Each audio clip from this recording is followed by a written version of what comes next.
pitch is looped towards shortstop. Petroselli's back. He's got it. The Red Sox win. And he's pandemonium on the field.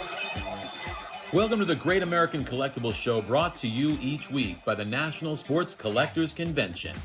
Join us every Wednesday evening at 6:30 Eastern Standard Time and get the latest news from the greatest experts in the sports collectibles world.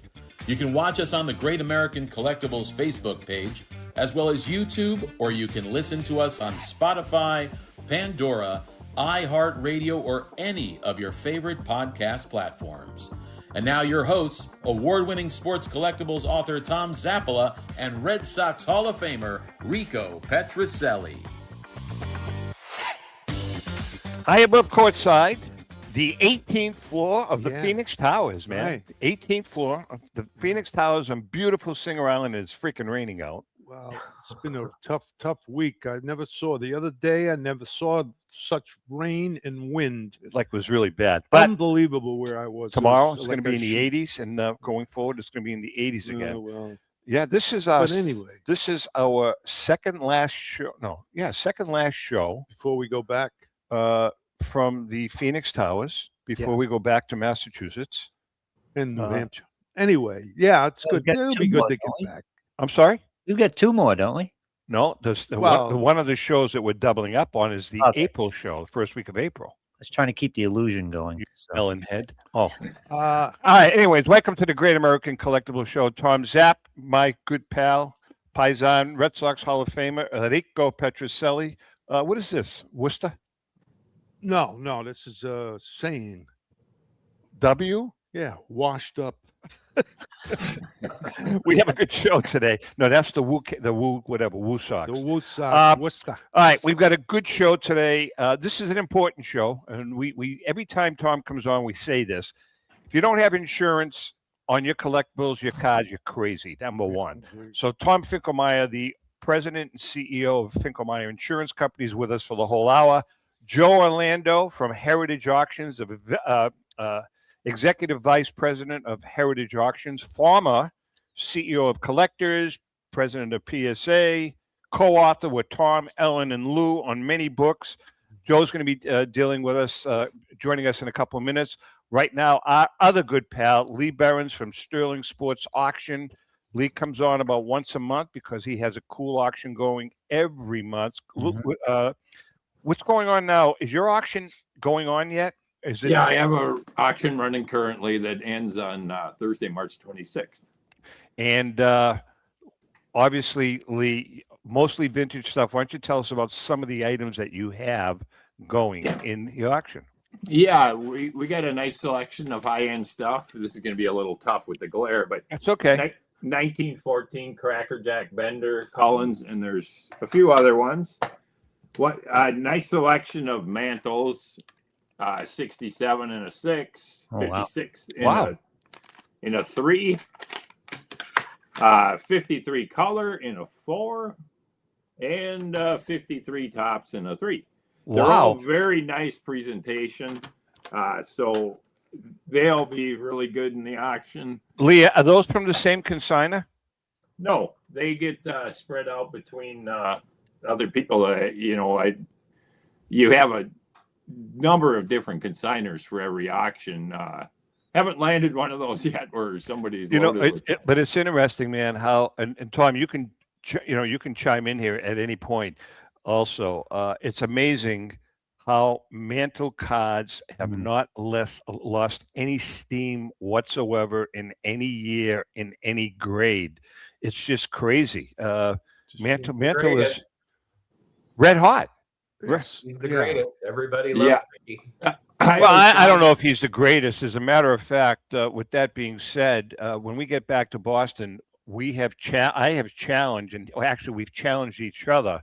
Steve Lane is going to be coming on the show with Rico, myself, and Joe Tomasulo, because I'm maintaining the position that I do not consider Mickey Mantle in the top 10 players of all time. And Steve Lane thinks I'm totally insane, and I'm going to prove him wrong. You're insane. I really think that he's number 4 in outfielders in that era. From Willie Mays, Hank Aaron, and Frank Robinson. I don't mean that Mickey is the greatest ball player. or even in the top 10, I could have that conversation. But there's something magical about Mickey to the hobby. I couldn't agree with you more, Tom. The greatest when it comes to the hobby, you know, the 52 tops is when that is the baseball card. I couldn't agree with you more, but iconic. Steve Lane is taking the position that he is in the top 10 greatest baseball players of all time, and I'm taking issue with that. How could you do that? Oh, easily. Please. Easily. Well, you're going to be involved. You can take I'll his be position. involved. Well, maybe I might change my mind, but I doubt it. He was my. I'm not this. What's the word? Hero. Mentor. Yeah, I guess as a kid, he was. Oh my God. Anyway, let's get back. Let's get back. Oh to yeah, Lee. wait a minute. Now, this is a good argument. Wait a second. I have a question. Oh, that's the camera. Yeah, Lee. The T206 cards. To me, they're really beautiful cards. The colors, are they painted? Tom, you might know. I do know, and you should know. Wait a second, I know, but I want to. Are they painted? I want to say something on the show. Do they paint watercolors or what are they? They're all printed. I mean, printed. Yeah, I don't think there's too many that are painted other than like the 53 tops. But I mean, I think really the nice T3s were too, weren't they? I probably from the pictures they probably did color, and there is the random sets. Obviously, the strip cards are kind of interesting, and I don't know if people are aware. And I asked one time why there was very little color in the cards from the teens and the 20s, and one of the printing experts said it was because after World War I, the stuff to make color prints was too expensive and not very readily available. That's a very cool point. I never thought of that. What else do you have in the auction? We have a complete set break of a 1967 top set that's in very nice condition. There's the big names. The owner had went and got the high end cards graded, so they're in there individually, but I think it's 7 cards short of a complete set. Are you selling the set as a near complete set, or are you selling the cards separately? The 6 or 7 graded ones are separate. Okay. So the rest of them, I think there's only one graded that's within the other lot, but the rest of them are all in one lot. It's 502 with a 509. Now I'm sure Petroselli's card is graded, no, right? Yastrzemski. Hey, yeah, it's graded all right. Yastrzemski's got to be in that group. No, I mean, what a year he had. Of the graded ones, I don't know. There's now. Other Triple Crown. Nice, always popular is a Lou Gehrig. That's a great card. Lou Gehrig. It's great the number card, 92 in there. I have a very large selection of Colgan chips. The big highlight is a Harry Hooper.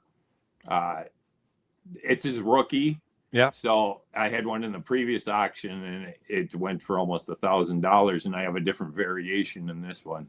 Excellent. Was it Harry Hooper who was Red Sox? No, I know. He was your teammate, I think. Who said that? Not me.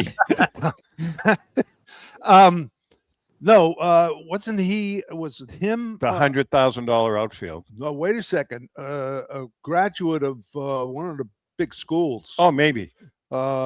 Harvard or one. No, you know who you're thinking of? You're thinking of the pitcher. Tris Speaker? No. Smokey Joe Wood went to Yale. I think he was a Yale guy. Wood, okay. Yeah, which was unusual in those days. I mean. So when does the auction start? The auction started last week. And it ends at 25th? March 26th is the end date. I always like to remind people that I do not have to charge sales tax in any state except Minnesota, where I'm based out of. The buyer's premium is 17%. So if you're consigning or buying, compared to large auction houses, it's like a 10% difference. Excellent. So, good. That's a good business model. Lee, I tell you really have a niche for yourself in this hobby where I know you have a lot of loyal customers, and your cards are always priced right. Absolutely. some great bargains.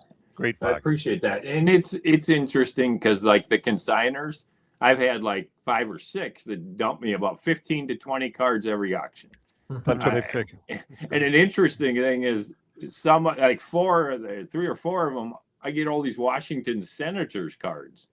And I never would have thought there was that many collectors of Washington Senators cards. Really? Big Frank Howard. I know. All right, your website address? SterlingSportsAuctions.com. Yeah. I run an auction every 6 weeks, and so there's something for everybody in there. Whether I start the auctions as low as $20, so there's lesser price cards in there and higher end cards. Good for you. That's good. Before we let you go, any snow on the ground? Wait, Actually, we Minnesota, got some maybe? last week. We didn't get the big blizzard part, but we got 50-degree weather coming up, so we're good going for to you. lose everything we got. Well, that's a good thing. Oh, yeah. All right, Lee. We'll just talk to you down the road. Yeah, Right. thanks. Always enjoyable to be on the show, guys. Great. Take care. Lee You know, Behrens from thanks. Sterling I Sports. got a niche in my back here. Would you scratch it for me, No. somebody? Well, all right. I'll get Use the pen. one of the claws. Use the pen. I got a claw. All right, let's bring in our other guest. Is Joe with us? Joe's Here with he is. See, Orlando he just shakes his head. He just What do you shakes. mean? It's just what I said. He shakes his head About what? about you and I, Oh, yeah. Well, I understand that. right? We all do. I Thomas just do finds it. that out, too. What, Joe? I said it's fun. What am I going to say? All right, listen. I'm glad you came in, Joe. From obviously Joe Orlando, Executive Vice President of Heritage Auctions. Tommy Finklemeier from Finklemeier Insurance. Listen, we have a lot to talk about today, and I asked Joe to come in because Joe, with your customer base, I mean, some of your customers just have absolutely incredible collections. Before we ask Tom the question, you as an auctioneer, how important is it for your customers, whether they be big or small, to have coverage for their collections? Yeah, I mean, I think, we've talked about it before on the show. I think it's something that unfortunately gets overlooked because this is a fun endeavor that we're all involved with. But now, of course, the value levels have changed so dramatically over the past several years. It's really, really important that people consider this as part of the management of their collection. I know I've been doing it now for over a quarter of a century with Tom and his company. And you hope you never have to use it, of course. And I haven't had to do anything with mine, but you have to have that protection because, again, I think it's something psychological, I believe, where people think, oh, it's just a hobby, it's fun and games. But what if something happens? You don't want to be left hung out to dry in a situation like that. Joe, we have plenty of mutual friends, though, that have had to use it. Yeah. Yeah, unfortunately. Want to ask Tom, let's say I'm a collector and I have some vintage. I got a collection of $500,000. I got some great cards. Okay. How much insurance should I get? I mean, you have to look at the cards or whatever they want to be insured, in this industry. How do you figure that out? Rico, that's a great question. Thank you. Hold on. Wait a This is historic. Lou, you got that down? I got it. I wrote it down. We got the recording. Louis, we're going to run that reel. We're going to. Okay, I got it. Go ahead, Tom. Thanks, I'm sorry. Tom. Rico, that is a great question. Thank you. A personal collection, you should insure it for its fair market value. So if you think it's worth $500,000, you should insure it for $500,000. Okay. Now, we use many companies. There's a handful that specialize in collectibles and not just sports memorabilia.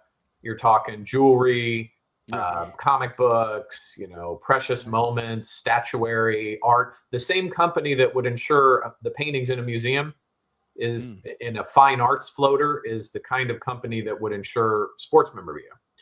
But there's a lot of different policies out there. And that's why you talk to somebody who works with all of them and understands what does Rico need in the state he lives in right now, because that question can change every 2 or 3 years as companies enter and leave the market or add restrictions that we would not recommend you put up with, and then we move you somewhere new. Well, that brings me to the question, Tom, because Joe was talking about it. The industry has changed to the point where your $500 collection, $500,000 collection should be a $750,000 Right. collection in a matter of weeks, just based And on one a auction price. policy does not automatically encompass the increase in market value. You have to stay on top of your collection. Yeah. And a good collector, you already have a checklist. How are you collecting if you don't know what you have? Right. The homework is keeping up with your values and say, hey, do I need to make an adjustment here? I mean, it's a lot more volatile, but your house is no different. I mean, your house you need to look at every year. Can I still build my house for what the insurance says? So, all right. So let me ask you, because I've seen this, like, for instance, on Antiques Roadshow, using that as an example, somebody, the appraiser will say, okay, your collection is worth $100,000. However, you should probably insure it for $140,000. I've seen that. So my question to you is, number one, is that the right thing to do? And number two, to get back to what Rico is saying and what Joe said, if I have a $500,000 collection, you're saying fair market value. Is there anything that prevents me from insuring it for $700,000? Yes. The companies are pretty particular. So I chuckled when I heard, on Antique Roadshow, well, your collection's worth 100, but I'd insure it for 140. I've seen that a zillion times. And the insurance company says, yeah, that's not going to fly.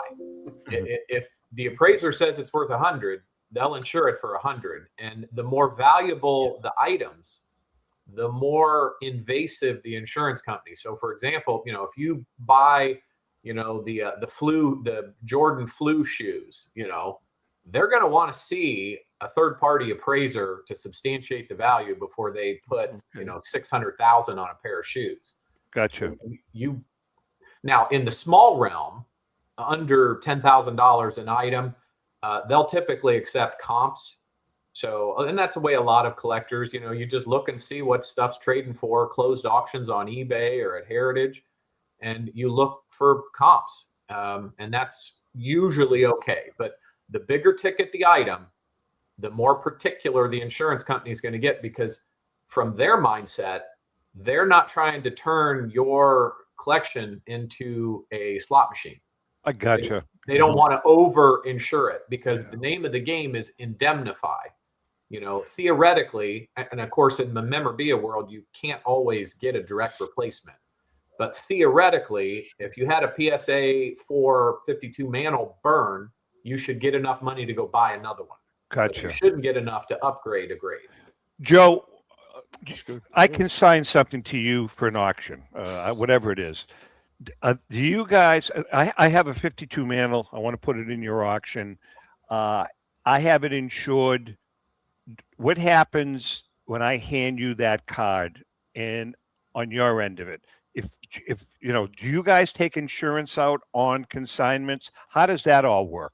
Yeah, we have an overarching insurance policy that covers, when it's in our possession, when we're handling it, it's fully covered by our company. So you could only imagine how many shipments are going out on a daily basis, not just from sports, but all the other categories that we have. So yes, insurance is a huge part of the Heritage Auctions Foundation. I did want to comment on something that Mr. Finklemeier mentioned. It really is astonishing.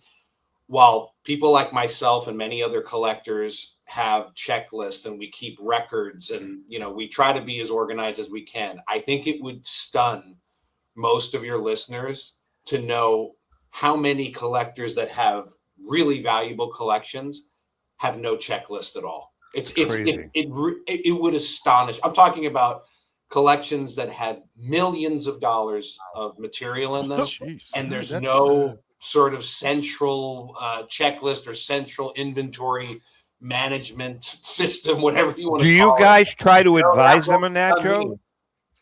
Do you I mean, advise of them? course, every time I talk to clients and fellow collectors, I always recommend that, just from a personal standpoint as Sure. well. It's not just from a heritage standpoint. I just think it's valuable to do it. But again, I think I think collectors, we've been conditioned over time, in a sense, to not take it as seriously as maybe we should. Now, again, the market has changed so dramatically the past several years. I really would, encourage people to do it. But again, you would be astonished for the lack of whatever you want to call it, collection management. No, I would not be astonished, because we deal with this with people that I want insurance. Well, what do you have? I don't know. Well, you can't ask the insurance company to compensate you if you don't know what you lost. Right. You've got to have something. No. Don't say. I'm using Petroselli. Wait a minute. I am using Don't believe Petroselli him. Don't as an believe him. example of what you two are talking about. If He I, resembles that remark. if I've told you how many times I've asked this guy at his home, Rico, let's go through your collection and let's catalog it. What do you have? I don't know. That's the answer that I get. It's not, I know. I don't want to tell him because That what it is? he might steal it. That's what it That is. makes Yeah. sense. Yeah. No, I have. Lou and I don't have anything. Lou and I are on a mission. When we get back, we are going together to his house, and we're going to help him catalog his collection. No, I don't have anything valuable. Yeah. Okay. All right. All right. Listen. Before we take a break, I have one more question for Tom. Tom, what sort of claims are you guys seeing right now for both collectors and dealers? Well, for dealers, break-ins. Southern California has been a hot spot, has been a real problem for us. Wow. They think they may have apprehended one ring that was behind a lot of the high-profile break-ins, but there's plenty of folks that just walk up. You see them on the camera. They throw a cinder block through the front door. They run in, smash and grab, and they're out in 3 minutes flat. Shipping is an issue. Yeah. We've had a lot of shipping claims, and the insurance companies are really getting tight on shipping restrictions. And I know you mentioned in the pre-show, I'm sure we're going to get more into shipping later. But in the past, celebrities, you've read things that and former players and present day players have been robbed of rings, Absolutely. Right in their houses. all kinds of stuff. Yeah, Right in their houses. This is Right incredible. in their houses. Yeah. What? Nuts. All right, listen, Tom Finklemeier is in the house. Joe Orlando's he's joining us. He's with us also for the hour. We're going to take a quick break, and when we come back, we have a lot to talk about. We do have a crackerjack moment. This is our second last crackerjack moment. And by the way, we have so excited. 2 books left. No kidding. 2 books left. Well, why don't you Why don't you donate? spring for one? I'll give you $5, right? All right, we're going to take a quick break. Hang in there. We'll be right back.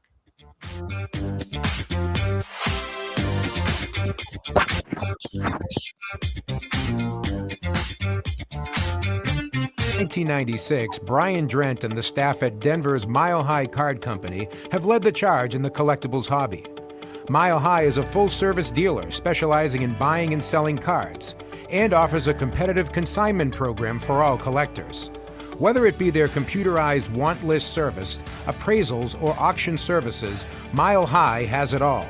If you've been searching for a company with a selection of high-grade vintage 1888 to 1970 baseball cards and memorabilia that shares your passion, aim high, mile high. Go to milehighcardco.com or call 303-840-2784 for more information. This is Brian Drent, president of Mile High Card Company. Is your sports card and memorabilia collection properly insured? For easily replaced personal property, homeowners insurance is all most people need. But for prized possessions that you may have spent a lifetime collecting, it doesn't go nearly far enough. Collectibles Insurance Services has been insuring for over 50 years. They offer a full range of protection and a $0 deductible at an affordable rate with no appraisals required. I know because they insure my collection. If you have a minute, go to collectinsure.com and learn more about insuring your personal card or memorabilia collection. Hi, this is Dan from Memory Lane Auctions, here to remind you that the renowned Memory Lane Collectibles Company has served as a beacon of light to the collecting community for the past several decades. Indeed, folks, it has been our utmost privilege and pleasure to provide the most enthusiastic collectors with an abundance of the finest sports cards and memorabilia for America's most coveted sports personalities via our world-class auctions. Whether you choose either a private sale transaction or the auction route, Memory Lane cordially invites you to reach out to us to maximize the value of your prized possessions. Also, it is not just sales that we pride ourselves on being the best of the rest, because if you are seeking a particular keepsake for your esteemed gathering, we will be relentless in our quest to find that special piece to fulfill your collecting dreams. So no time to wait. Reach out to us today for the purposes of capitalizing on our unparalleled marketing capabilities. Simply pick up the phone and dial 877-606-5263. That's 877-606-LANE, or find us on the World Wide Web at www.memorylaneinc.com. Now is the time for your valued consignment to ultimately become another one of Memory Lane's record-setting prices. How would you like to own the bat that was used by your favorite player when he hit that towering home run or game-winning base hit? Now look no further than JT Sports, specializing in the sale and authentication of professional game-used bats. As the official authenticators of professional model game-used bats for PSA DNA, JT Sports will guarantee the authenticity of any bat purchased from them. JT Sports also buys and sells game-worn uniforms, gloves, and baseball equipment. The unique quality of the collectible is what JT Sports is all about. Give them a call at 609-487-8003 or check them out at GameUseBats.com.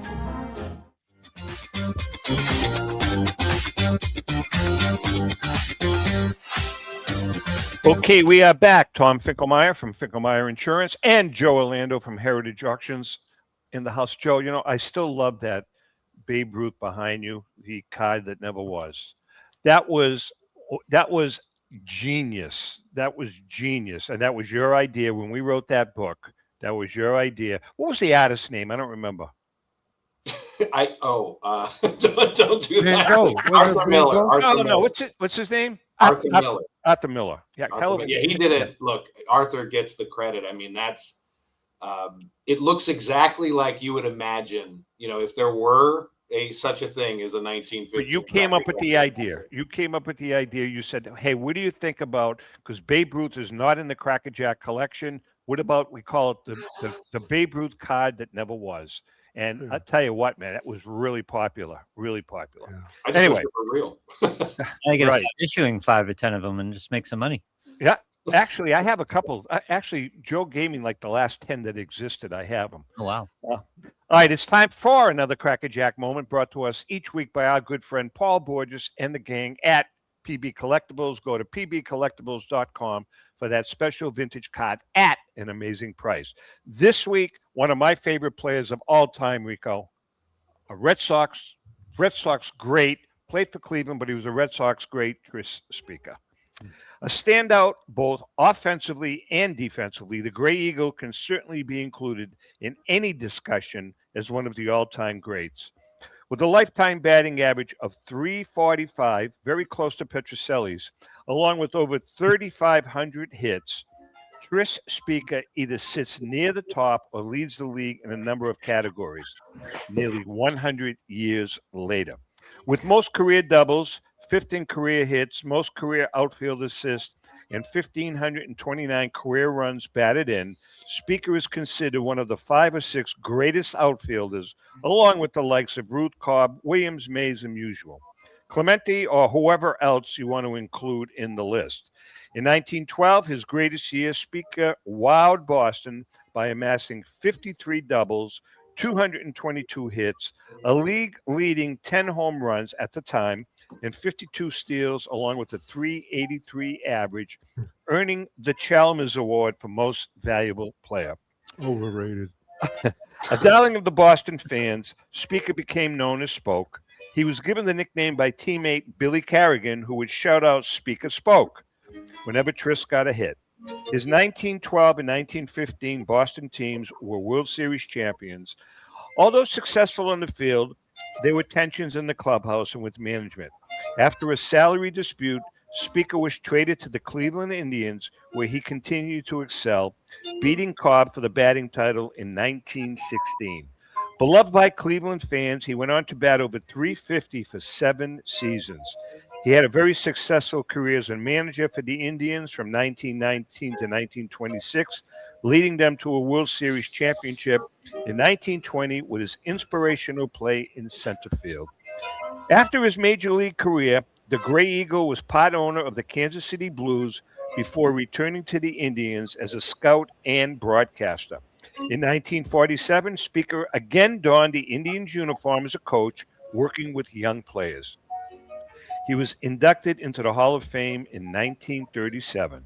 The list of his accomplishments goes on and on. However, one thing is certain, Tris Speaker definitely makes his cut to be included in the dream Crackerjack outfield. And that is another Crackerjack moment. Yeah, baloney. To get one of the very few remaining copies of the book, go to tomzapplemedia.com/Crackerjack Collection to order your copy of the Crackerjack Collection, Baseball's Prized Players. This great book will give you a glimpse into the personal and professional lives of the players in this iconic collection. That's the Crackerjack Collection, on sale now for 30% off. Again, very few books left of the regular, 30% off the regular price. tomzapplemedia.com/Crackerjack. Wait a minute. You never batted .350. Wait a second. Did you ever have 3,500 hits? Wait, good. I'm glad you brought that up. It won't take long because we want our guests. We got two great guests. The gloves were as big as my hand, which makes it harder to field. Right, and easier to get hits. Okay? Oh, get out of here. Are you serious? These guys were single hitters, for Pete's sakes. Ty Cobb was a single. That's because it was a dead ball. Orlando, will you help me here, please? There's no helping you, Thomas. I mean, let's face it. Nobody buys these arguments. They were playing against insurance brokers for crying. No offense. That's Wait a minute. Yeah, I changed my mind on that. This is a tough room. Tough room. No, and I'm just kidding. Hey, Tom, I want to let's get into the whole discussion, if you will, on shipping. Shipping sports memorabilia. What are your feelings about what's going on with the shipping today between FedEx, the post office, all of that? What would you say the shot is, Tom, of actually getting it? 50-50? Well, I'm glad you brought that up. I have had a lot of pushback from customers over the years when we tell them that most of our insurers don't want you shipping priority mail. They will flat out not cover the United States Postal Service. And the smaller dealer who's doing some eBay sales or Amazon sales, they push back because it's affordable, but you get what you pay for. And really, in my opinion, the United States Postal Service has been most effective, not at delivering packages, but at marketing priority mail as an equivalent to FedEx and UPS express shipment. And sadly, it is not. We've had a lot of cases of pilfered packages in distribution centers, things just getting mangled in the final delivery. So most of the carriers we work with just said flat out, United States Postal Service is out. We won't cover them at all. And I know from my girlfriend shopping that there are plenty of alternate distributors as well beyond UPS and FedEx. It's like there are companies out there that I've never heard of. I'm guessing you should stay away from those as well because there's no perfect solution here they're common carriers. You're putting your valuable item into the hands of the unknown person to hope that it gets to the other end. Now, for low end stuff you buy on eBay, you can chance it, but the more valuable the item, the more expensive and priority you want the shipment to be. And then frankly, I sold a PSA 4 52 Mantle 4 or 5 years ago to Andy Albert at Indy Card Exchange in Indianapolis. And he hooked me up with a guy. I sold it. And I said, well, I don't want to ship it. I'll just drive it to Indy. It's 2.5 hours for me. I don't want to ship it. Sure. You don't want to risk something that's that valuable. Okay, and you bring up a subject when you talk about that, because if you're addressing it to a card shop, for example, or an auction house, for example, that implies value. Is that something you should be wary of? That's definitely something you should be wary of. As I mentioned, one of the patterns of theft that we've seen is in distribution centers where somebody working in the package sorting area is hip to the return address, for example, of Heritage or some other auction house. And they're looking for that stuff. And that's where you have packages disappear. Now, in a perfect world, eventually there's a pattern of theft and, FedEx gets on the case and their internal controls realize they're disappearing at this point and they end up catching them. But that's not much consolation for you if your item was the one that went missing and is now gone. Joe, you guys ship thousands of packages probably every day. Have you guys had problems with shipping? And I'm assuming that you pretty much use FedEx exclusively. Not to the extent of what I've heard just at the industry at large. And I think one of the things that Lou brought up is, telegraphing, trying to avoid telegraphing the package or the contents. Yeah. This is just taking my Heritage hat off for a second. This is just a personal recommendation, but I always recommend to people, if they're moving stuff back and forth between collectors, dealers, auction houses, whatever it is, also make sure that it's packaged before you get to the place. Like if you package up your material when you're dropping it off to ship, make sure it's already, packaged. One of the things that we have done in my nearly 4 years at Heritage, now it's gone by quickly, is that we are doing more armored transport than ever before.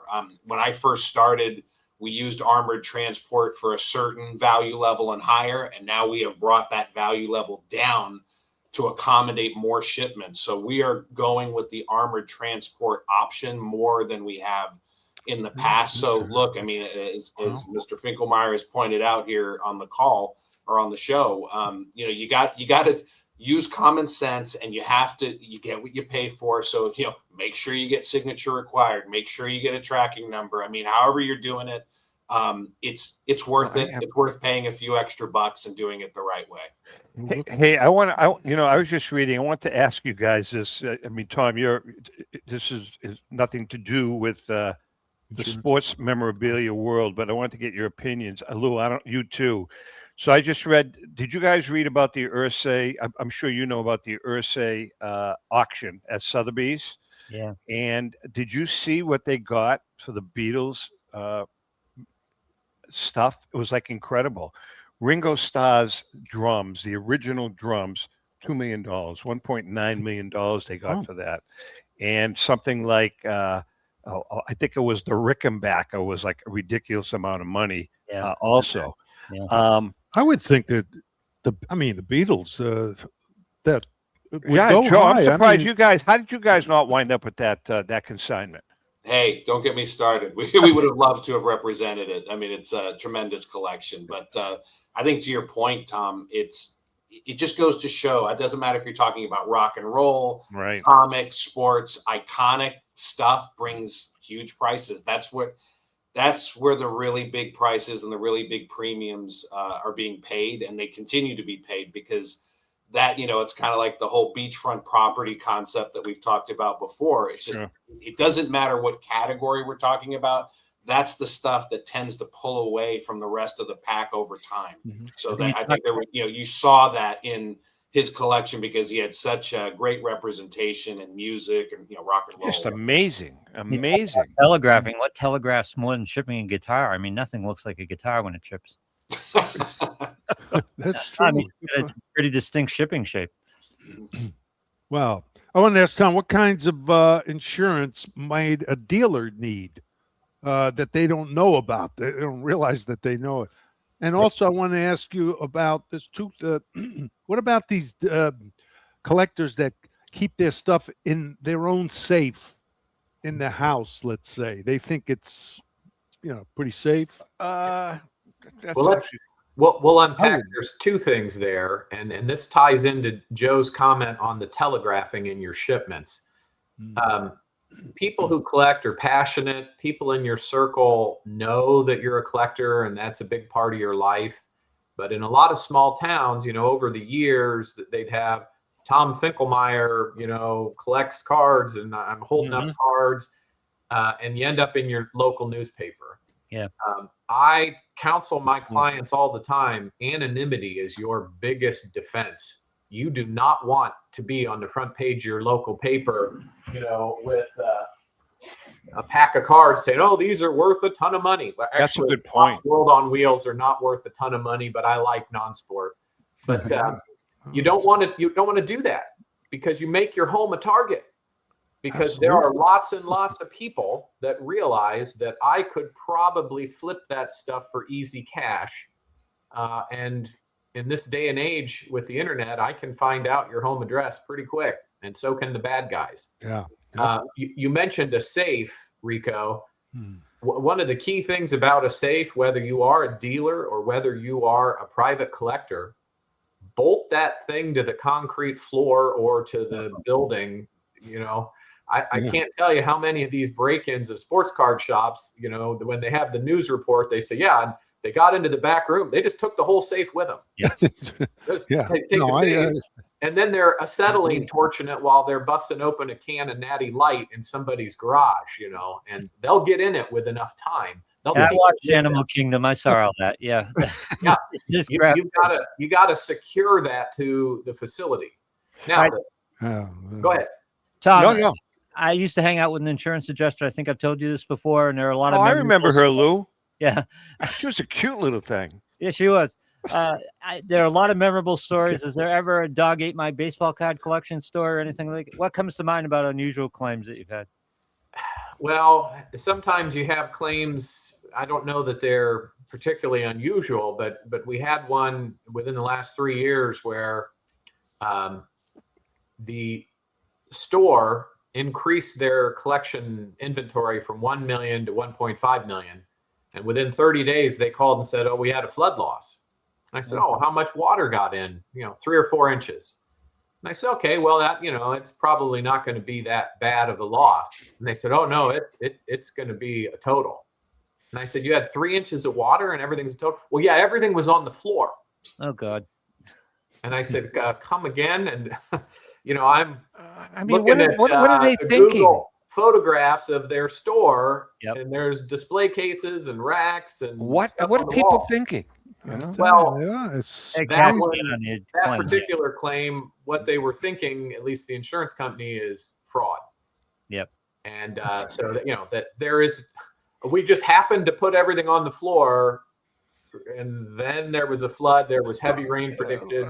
So let's stay on that point for a second, Tom. So how do you determine if it is fraud? How does the insurance company, and I'm sure you send an investigator in there, but how can you prove something like that's fraud rather than someone being just incompetent? Show me the damaged cards. Well, Tom, if we could exclude incompetence or stupidity, I'd be out of a job, because every single insurance claim can be pointed back to somebody did something. Yeah, that's a good point. Good point. But in that case, and it's not me, I'm just a humble salesman. I sell you the product. The insurance company has claims adjusters. Yeah. But then they've got their top shelf guys in the background called SIU.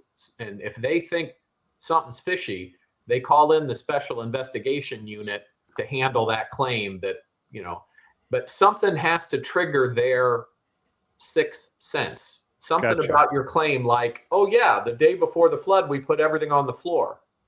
That doesn't make sense. Good point. Yeah. Or show me the you need insurance. show me the water damage 52 mantle. You got to see it, right? Yeah, right. Good point. Yeah, well, and of course they want to see it. That there was the inventory was destroyed. It's all soaked. The question is, the hell did you put everything on the floor for? Right. We are chatting with Tom Finklemeier and Joe Orlando from Heritage Auctions. Louis, wait a minute. Didn't you? Now it's coming back. You used to refer to her as the leggy blonde. The leggy blonde, yeah. Exactly. The leggy blonde. I remember her. She's very We did a baseball card collection with her too. Phil Castanetti got involved and helped. Did he really? Help value the cards, yeah. All right, listen, Rico, why don't you talk to our good friends about our good friend Charlie Perino and JRI Cards. Even you can see 2 pages. That. Look, Even you can see that. Yeah, it is good. Thank you. JR Card. If you want to have an absolute blast at obtaining some great modern and vintage cards, you got to check out JRI Cards. Our paisan Charlie, the Iron Ripper Perino, along with Money Marco, the Dollar Girls, and the JR Gang, and Al Capone, give you the chance to participate in opening a graded, unopened, and sealed fresh wax or cello pack of your favorite sport or Cello. I like the in Italian is cello. Sport or non-sport favorite. It's easy. You buy in, Charlie opens the pack, and you get a packed fresh card.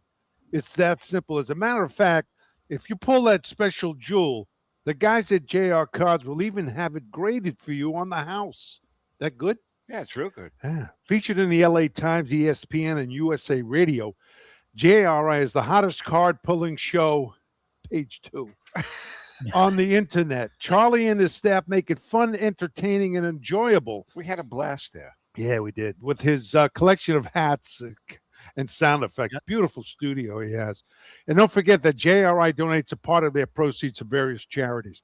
That's JRI Cards. Check out their exclusive breaks and events that everyone is talking about. They're always digging up cardboard treasures. For a great hobby experience, go to jricards.com. Not cards. Cards. Cards, see? JRI Cards. Cards. Okay. All right, listen, I think we'll take a break now, Lou. Okay. We'll take a quick break now. We have another segment. Tom is in the house. Joe is in the house. Great we show, have guys. On deck. This is fabulous. this is informative. I mean, it really is. If I'm a collector listening to this, then no doubt, if I don't have insurance, I would get it. You're idiots if you don't. You're idiots if you don't have it. All right. Oh, that's be it. honest. And don't put your cards on the floor. That's real good. He's calling Don't all the leave your people cards listening. on the No, floor. only if you don't Idiots. have, Now we'll never hear from if anybody. you don't have insurance. All right. You're right. All right. We're gonna take a quick break, and there we'll be right back.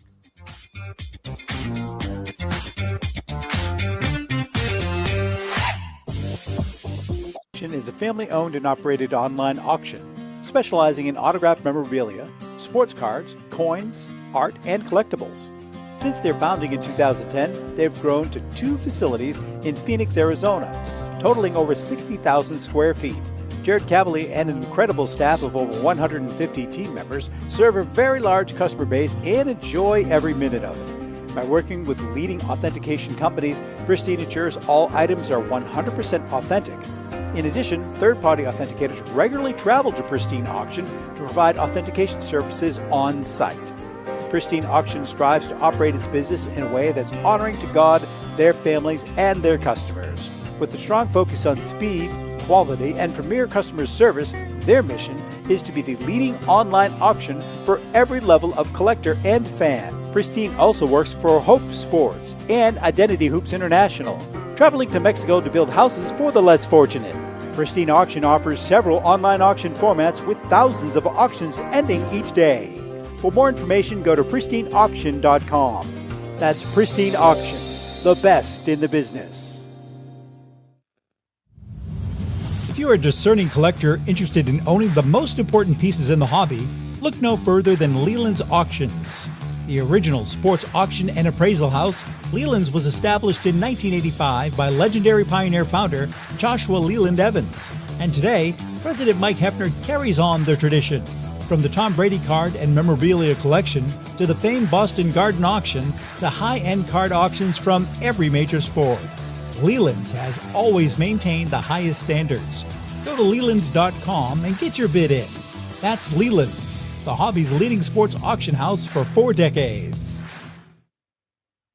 It's often been said that championships are won on the practice field, and world records come only to those willing to work harder than everybody else. Heritage Auctions is the world's largest collectibles auctioneer because we believe that becoming the best is only an invitation to the challenge of remaining the best.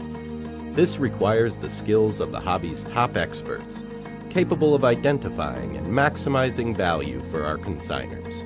It requires the most visited website in the industry, courting a global audience of collectors over 1.5 million strong. It requires a dedicated press department that expands our global reach far beyond the entrenched hobby marketplace. It's hard work, but a simple premise. Present the finest collectibles to the largest population of potential buyers, and world records will come. We invite all listeners to put the unmatched power of Heritage Auctions to work for you. Auction evaluations are always free, and our commission-based fee structure ensures that our interests are always aligned. The highest possible price for your collectibles. There will always be new world records to chase, so let's chase them together. Visit our website at ha.com and request your no-obligation review today. Hi, this is Dan from Memory Lane Auctions, here to remind you that the renowned Memory Lane Collectibles Company has served as a beacon of light to the collecting community for the past several decades. Indeed, folks, it has been our utmost privilege and pleasure to provide the most enthusiastic collectors with an abundance of the finest sports cards and memorabilia for America's most coveted sports personalities via our world-class auctions. Whether you choose either a private sale transaction or the auction route, Memory Lane cordially invites you to reach out to us to maximize the value of your prized possessions. Also, it is not just sales that we pride ourselves on being the best of the rest, because if you are seeking a particular keepsake for your esteemed gathering, we will be relentless in our quest to find that special piece to fulfill your collecting dreams. So no time to wait. Reach out to us today for the purposes of capitalizing on our unparalleled marketing capabilities. Simply pick up the phone and dial 877-606-5263. That's 877-606-LANE, or find us on the World Wide Web at www.memorylaneinc.com. Now is the time for your valued consignment to ultimately become another one of Memory Lane's record-setting prices.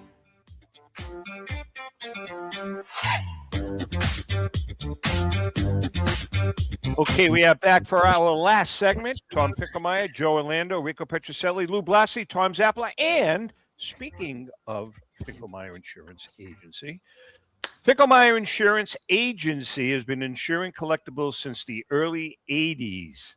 The late Tom Finklemeier wrote the original sports memorabilia insurance policy when no one else in the industry was insuring sports collectibles. That's how far back they go, Rick. Mm-hmm. A lifelong collector of sports cards, Tom Sr. instilled a love of collecting into Tom Jr., the current president of Finklemeier Insurance Agency. And Tom, I want to talk about your dad when we come back. Sure. Tom Finklemeier Jr., with 3 decades of insurance experience, has paired that expertise with 50 years of collecting. With a litany of professional designations, including counseling and risk management, Tom covers every aspect of your collectible insurance needs. Unlike some of the companies that sell collectibles insurance directly to the consumer online, Finklemeier Insurance Agency is the only independent retail agent who specializes in sports memorabilia and collectibles nationwide. Representing all major companies that sell collectibles insurance, there is no agent that insures more collectors, dealers, appraisers, auctioneers, or events in the collectibles hobby than Finklemeier Insurance. Our good friend and hobby legend, John Tobby of JT Sports, has been using Finklemeier Insurance for over 20 years. For more information, go to thefia.com. Thefia.com. That's Finklemeier Insurance, where collecting is our passion. Let's talk about your dad for a minute, Tom. Yes, sir. Now, was One of your my favorite dad, subjects. I'm sure. Now, was your dad a collector? How did he even think about getting into this part of the business? Because he was a collector. He grew up in the golden age. He revered Mickey, Stan Musial, Ted Williams, all the greats. He collected cards, and he was a pure collector. And a pure collector because, they never throw anything away. I mean, everything's a collection. If you have a Maytag dishwasher, then all your other appliances have to be Maytag and they have to match. You can't just all have white. They have to be the same brand. That's how a brain of a collector works. So he collected sports cards in the golden age. He was born in 46. And as his buddies were going off to college, he'd say, "Hey, Joe, can I buy all those baseball cards we used to trade for $10?"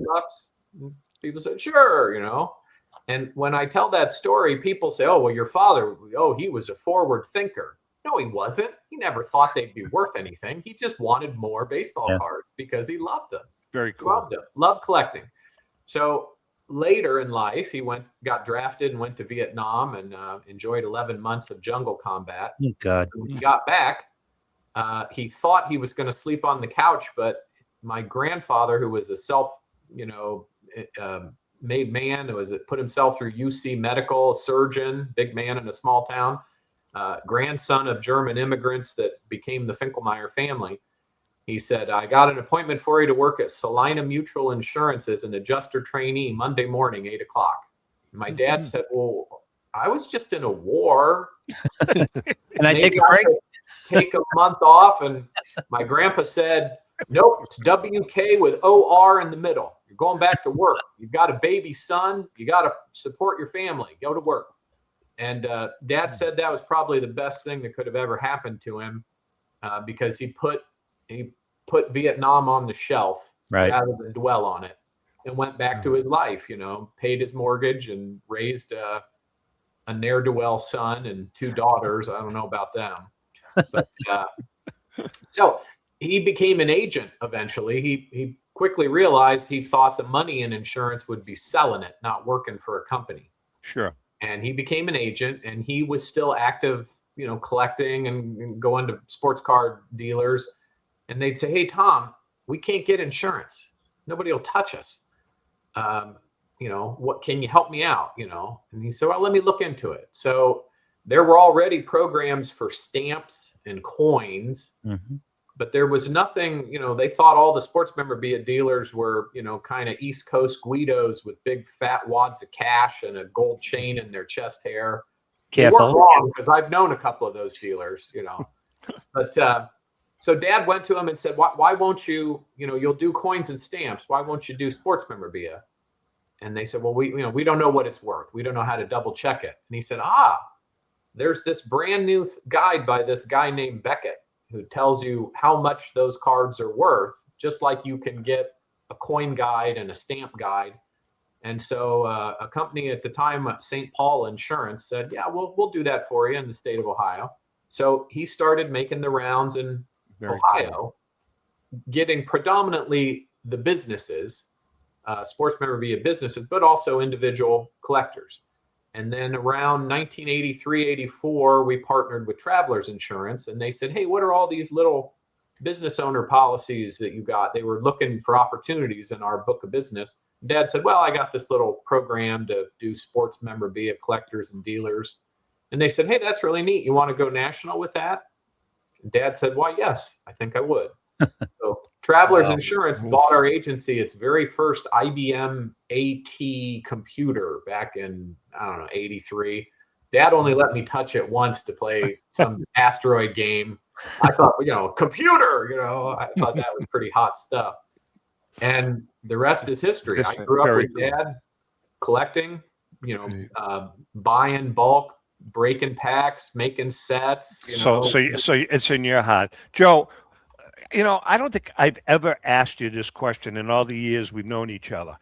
How did you get started?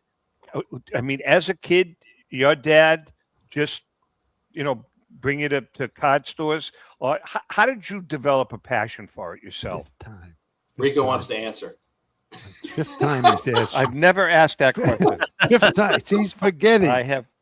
At Lou, fifth time, Tom. He's asked this question to Joe. What was the question I just asked? You asked him about how he started. No, that's not. I'm asking him how he started. Oh, I'm sorry. How'd you start collecting? Well, I'll give you the short version. I remember the first time I went into it. It was one of those. It was in a mall in Cherry Hill, New Jersey, I think, and we went to the local mall there, and they had one of those all-encompassing shops. It had coins, it had stamps, it had a little bit of baseball cards. And I remember the first 2 cards my mom and dad bought me. Don't ask why. A 1975 Topps Jay Johnstone. Okay. He was a local, kind of guy with Phillies and so forth. and a 1960 top Sandy Koufax that looks like your dog picked his teeth with it. But that's okay. It was in the spokes of somebody's bicycle. That's right. Exactly. So that's what got me started. And I had to be, probably 4 or 5 years old at the time. And had been a collector, my whole life. I mean, interestingly enough, in my family, my dad is a sports nut, has no interest in collecting whatsoever. My mom had the gene. That's where I got it from. And that is, as Mr. Finklemeier said earlier, that's a real thing. All the way, the mindset, the psychology, it is absolutely a real thing. And I don't need to be a scientist to make that statement, but just kept at it and became one of PSA's first customers back in the early 1990s, kept in contact with PSA as they were trying to develop the grading service. And then eventually, I've shared this with you before, Tom, eventually was sort of made an offer to come join. Sure. I was in the middle of law school, so I couldn't do it. Then when I graduated, they came back to me and said, hey, why don't you give this a shot? My father wanted to kill me for jumping immediately from law school graduation to PSA, but it was one of the best decisions I ever made. And I've loved just being in the hobby ever since, both professionally and as a collector. No, it is. It's a great. It really is a great hobby. It's a wonderful. There's plenty of lawyers, but there's only one Joe Orlando. That's for sure. That's for sure. That's very nice. Hey, it's time for our segment On Deck with Rico, brought to us each week by our other good friend, Brian Dwyer, and the great staff at REA Auctions. Mm-hmm. Don't forget to get your bid in by going to collectrea.com. That's Robert Edward Auctions for extraordinary results and extraordinary service. Yeah. This week's question was submitted by Wayne Peters, who Lou and I both know. Yes.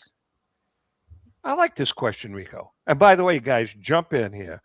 Who were some of the underrated pitchers you played with on the Red Sox? A lot of them stunk in the early days. 66, 65, they stunk. Did you have any good pitchers in 65 or 66? Bill Mamboquette. Oh, Mambo. Bill Mamboquette was a heck of a pitcher. And Dave Moorhead wasn't bad. Yeah, Dave was a great curveball, but, was really good. He was a good hitter, too. Earl Wilson. Earl was he had good stuff. He just so who was some of the underrated? Well, underrated? Yeah, no, they weren't underrated. How about terrible? So they just rated according to their skill. They just sucked. Like half I was hitting half of against them are them. alive, so he's okay. Get away with this. That's right. They're all gone. Hey, you kidding me? I used to go in. They said the balls were hit so hard. I said, hey, I got 2 kids at the time. I said, come on, we have to. Is that why you didn't want to move to third, Rico? Yeah, well, third was bad. Dick Ellsworth was pretty good. Dick was a pretty good pitcher. Lee Stang. Ray Culp. Ray Culp was Culp very was but he had a sore arm. But yeah, now it's coming back a little bit. Now, but yeah, there were guys who were underrated. But then you had some guys, quite frankly, that were probably friends of No. yours, but they did suck. Bucky Brandon was horrible. Who? Darryl Brandon. Bucky, yeah. Well, he didn't have a lot of success. He got Frank Robinson out one time. He says he's not such a good hitter. Next time he faced him, Frank hit one over the light stand in Fenway, about 900 miles. He said, God dang, I think he's okay. Joe, I know you've heard this story, and Lou, I think you may have, but Tom, you'll enjoy this. Tell what? Johnny Wyatt with the blob. Oh, well, I told that story. Well, no, Tom's never heard it. Who? Tom Finklemeier. Well, I mean, 67 World Series, played the Cardinals, and Lou Brock killed. I mean, he was just stole bases, hit, you name it. They had a great team. I mean, Maris was in right, Cepeda at first base, Flood, and all those guys. And so John Wyatt was our relief pitcher. And he was good. He was very good, but no one knew. Fans, he had up in his locker Vaseline or some kind of substance that he would run every game. He put it on. We'd look at him, and I mean, even the writers, if they wanted to, could see it. But he put it on. He's smiling. He put it all over his. So the World Series, we come up. We're ahead in the ball. Else, Rico, we don't know. Yeah, right. So in the World Series, we're ahead in the ball game, and late innings, 2 men on, Lou Brock coming up. So they bring in John. He was pretty effective against lefty. Johnny comes walking in. He had a great sinker. Yeah, Johnny comes walking in, and I said, John, how you doing? You got it? Oh yeah, I got it. Don't worry about it. He called it the blob. No, wait a second. No, not that was the. Oh, okay. So he's doing all this stuff with his hat, and I know he's got it. I think Lou Brock was killing us, and he wasn't a home run hitter. Right. So anyway, first pitch, boom, this far it dropped. Oh, I said that's a beauty. So second pitch, another 0-2. Then he gets to 2-2, right? And he had inside the belt, his pants, he had what he called the blob, a big, thick piece of let's call it Vaseline. So I says, oh, he's going to the blob. Hey, wow. I said, this is it. Brock will never hit this thing. So he warms up. Here comes the pitch. And like I say, have you ever heard a cannon go off? Lou Brock hit one so hard and so far. The 420 sign is right center field. Hit it over that into the runway, going down to the unbelievable. Holy jeez, what the hell happened? He had the blob. So we're coming in. I said, John, what the hell happened? He says, God damn it, he must have hit it on the dry side. I said, what? That's an old thing. But He hit it on the dry side. But I said, you had the blob. Classic. Lost. That is funny. It's true. That was true. I mean, I'm not just saying. Make that up. Johnny Wyatt. John. Tom, I did have a question. What are some of the loss control measures? We're talking about theft that collectors can take themselves. Yep. Well, in regards to shipping, we already covered it. Don't telegraph, wrap it well. Don't put anything, certainly don't take, like a Prism case and just stick a label on it and mail that. We've seen some pretty crazy stuff. For stores, you hate to see this, but you've got to harden your operation. As I said, sports memorabilia is insured in the same way that jewelry or artwork is. And jewelry's had this forever. You notice they take everything out of the window. It all goes in the safe because if it's not in the safe, it is not insured. Yeah. And I'm getting some pushback from the companies that some sports memorabilia may end up in certain areas like Southern California. If you don't put it in the safe, you're not covered overnight. It's unsightly, and sometimes it's not permitted by local codes, but the steel doors with the mesh so people can't just smash your glass and pop in there. Definitely bolt your safe to the floor or to the wall so it can't be just hauled out.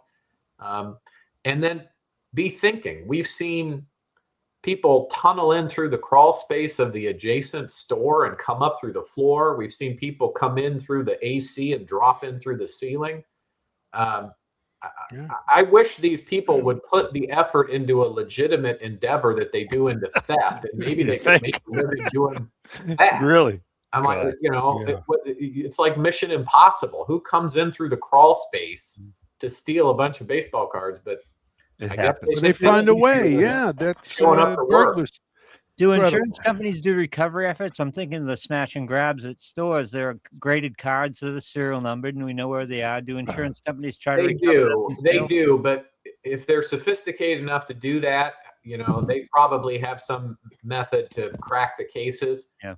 We love stupid thieves that steal stuff, and then they put it on eBay, and you find it. Oh, there's the serial number, and bam.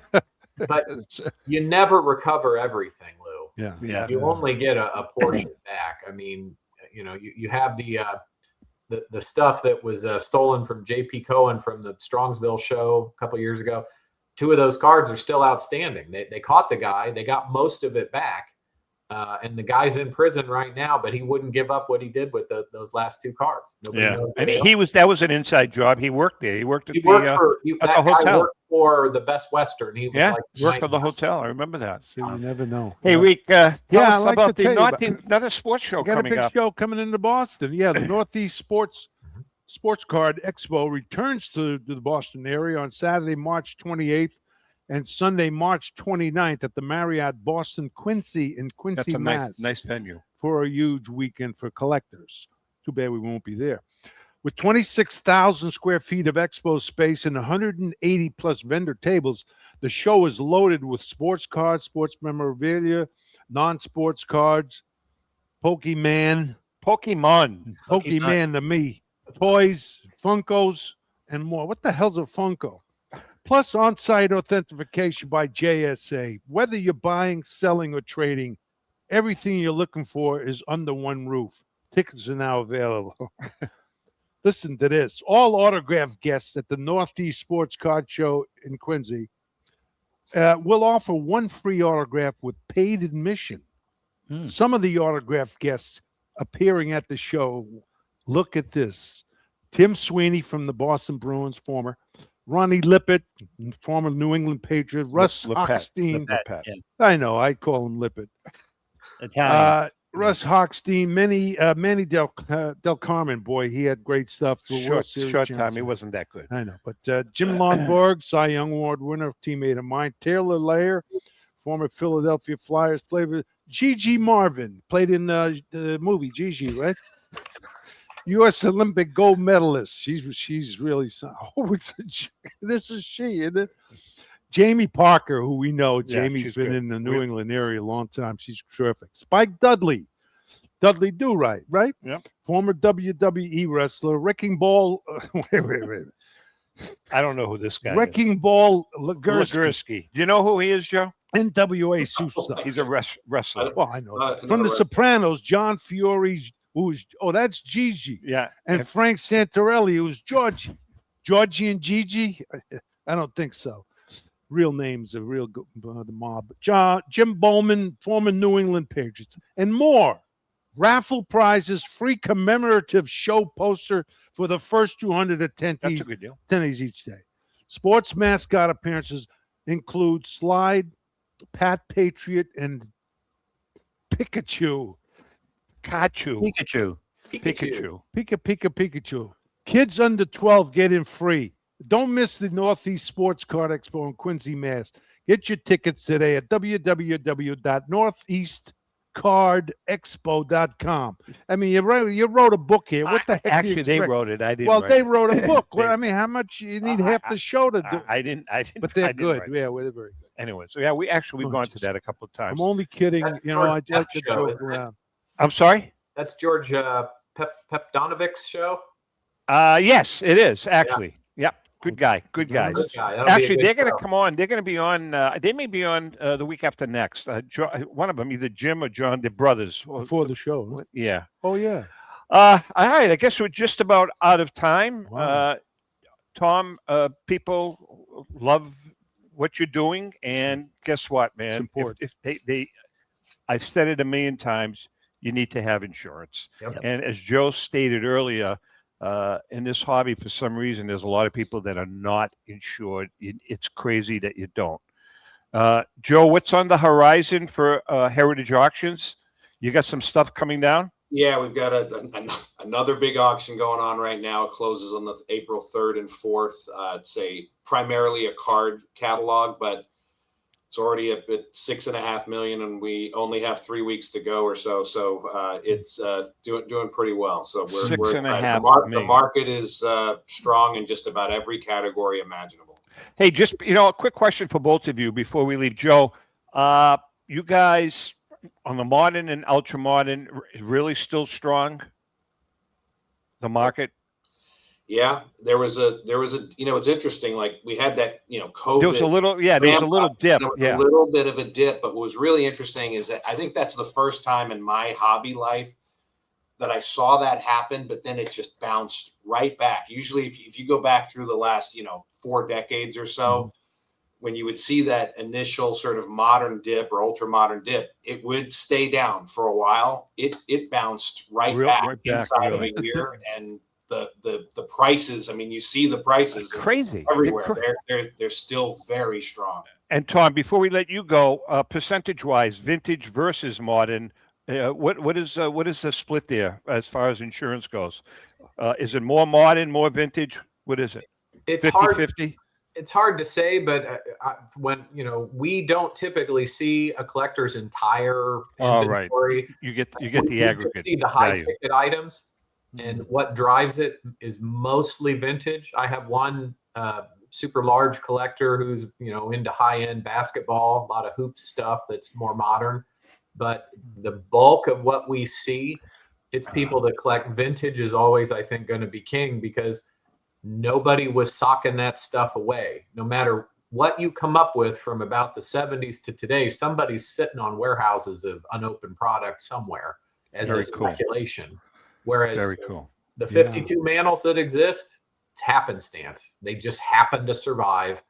And that's why vintage, I feel, is always going to have the panache, because it's survived by chance, like antique toys or anything. Sure. Excellent. Just one last plug. As you guys know, we're working, Ellen and I have been working feverishly on a new book project that we are teaming with both PSA and the National. We're very excited about it. Legendary Finds and Sports Collectibles Treasures. Joe gave us the honor. It's always the honor for us to ask him. Joe wrote the foreword to the book. It's going to be a really cool book. It's about the great finds in the history of this hobby, as well as some of the great sports treasures that have gone through different people's hands, whether they be auction houses or private collectors. There's some pretty cool backstories. So we're looking forward to it. Great. It's going to be launched at the 2027 National. So we've got a ways to go, but publisher is putting big time pressure on us. So still be in Chicago though. It will be in Chicago. Yeah. So that's Chicago, and then they go to Denver. Or no, then they go to Detroit. Detroit. Well, they both start with D. That's a good point. All right. With that being said, Tom, thanks so much for coming on board. Great Joe, show, you know what you mean to us. Joe always jumps in to help us out. We really appreciate you guys, what you both do for the hobby. Louis, great job as usual. Yeah. And next week we have a special. This is not the show you're involved in. Thank God. Thank God. Of course. This is the show that Lou is co-hosting with me. We are doing a 1 hour special Pokemon show. Oh, boy. Whoa. Really? And we have experts from all over the country. It's called Pokemon 101 because Lou and I know jack about Pokemon. Wow, so we're gonna be taught, and a lot of our viewers I know about the NBA. A lot of our viewers who know even less than us are going to be taught. So we have a Pokemon show, and then we're heading back to Boston. Yes. So with that being said, guys, thank you so much to our viewers. Thanks, guys. To our viewers and listeners. Without you guys, we wouldn't be here. The response has been overwhelming. Lou and I look at the analytics every week, and it's just like, wow. We're thrilled with everything that you guys are doing for us, and we really appreciate that. And with that being said, thanks, guys. Happy collecting.